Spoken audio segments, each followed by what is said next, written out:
ఈ విషయం మీకు తెలుసా? క్లీనెస్ట్ సిటీ కలుషిత నీటితో 10 మంది మృతి.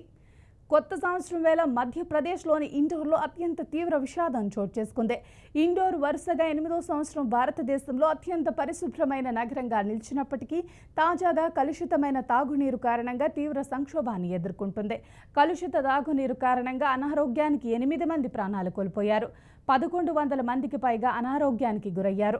అందులో 136 మంది అస్వస్థతకు గురవగా 10 మంది మరణించారు. ఇంకా 26 మంది ఐసీయూలోనే చికిత్స పొందుతున్నారు. ఇక మృతుల్లో 6 నెలల బాలుడు కూడా ఉండటం విషాదాన్ని మిగిల్చింది. టాయిలెట్ నుంచి వచ్చే వ్యర్థాలను నీటి పైప్ లైన్ ద్వారా ఉన్న గుంతలోకి మళ్లిస్తున్నట్లు అధికారులు తెలిపారు.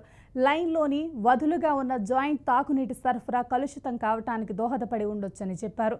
ఇక ఇండోర్ మేయర్ పుష్యమిత్ర భార్గవ వార్తా సంస్థ పీటీఐతో మాట్లాడుతూ కలుషిత నీటి కారణంగా భగీరథపుర నివాసితులు అనారోగ్యానికి గురయ్యారని, వారంలోనే బహుళ మరణాలు సంభవించాయని తెలిపారు.